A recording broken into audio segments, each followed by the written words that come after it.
Thank you for tuning in to Watch Sixto. My name's Sixto, and today is another Pocket Watch review.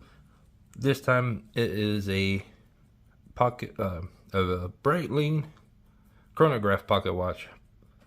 This bad boy was created back in the 40s, to be precise 39. But this little gem has a little cool history behind it. I don't know how much detail you guys could see. This was issued to a soldier back in World War II. It was for the U.S. Air Force for this little gem. Like I said, it's a chronograph. Above the onion crown, you give it a push, and you got your chronograph seconds going away, ticking. And you could also hear it if I stay quiet long enough. Give you the little 60-second theme. Another pocket watch that was lent into me by the coolest guy that I know, Timekeeper. I wish there was a better way I could show you the backside of this so you could really see, because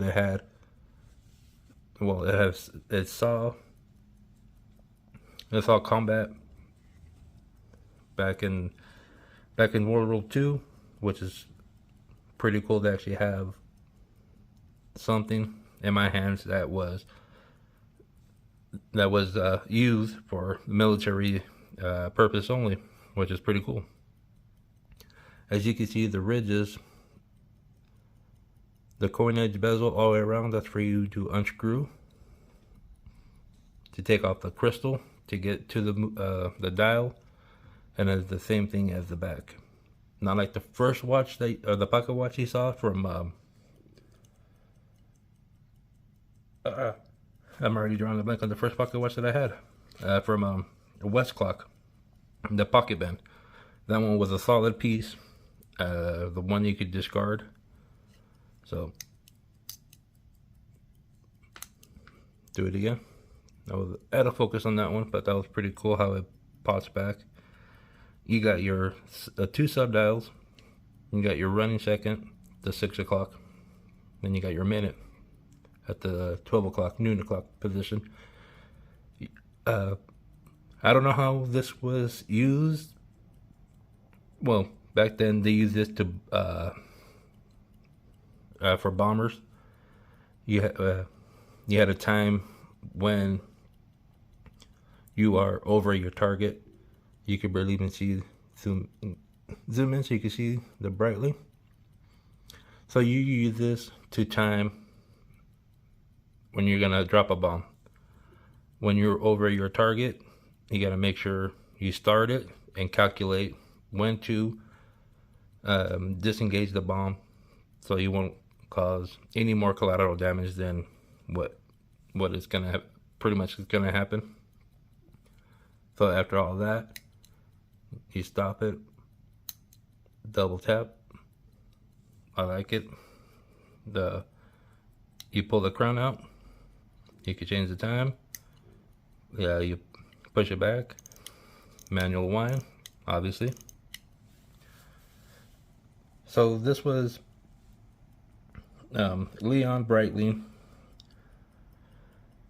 He established his company back in 1884. This was one of the many timepieces that the company has gone on to create to help innovate the company to what it is now. Breitling on its own has, me personally, hands down, one of the best finishing on their watches. And they also have COSC, cost certified, on pretty much on every single watch that they have, from somewhat expensive to their sought after watches. So at least you know You got movements that are been tried and true. Case point, this vintage 41 was created, and they started out, like I said, started out making pocket watches. Then the war broke out. They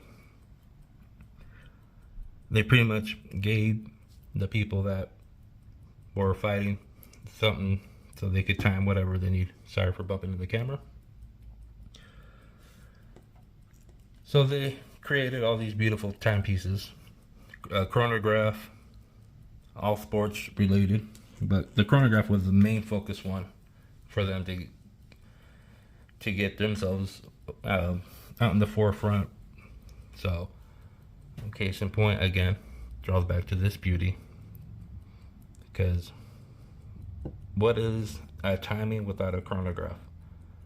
You want to start something, you have the time. You see people racing, it's a chronograph. So Breitling was pretty much ahead of the game and coming out with their sports line and their chronograph to help propel them into the position that they're in, which honestly, it's not the worst position that Breitling is in. In this little gem, I have it measured from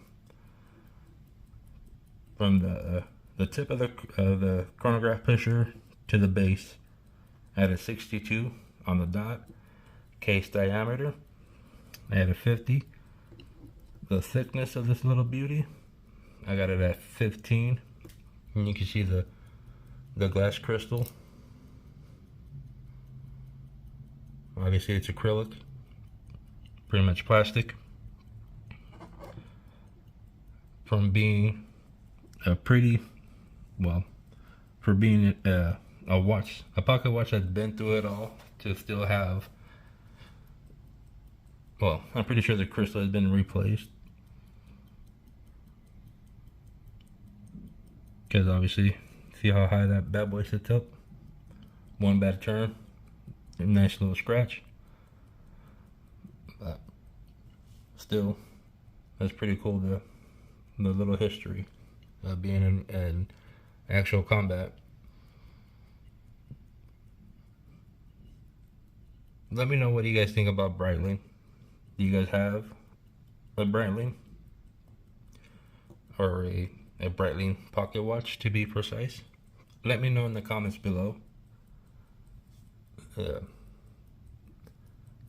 I really appreciate what you guys supporting my channel, and really thank you for actually watching all my videos. Until the next one, you guys have a good one. Bye.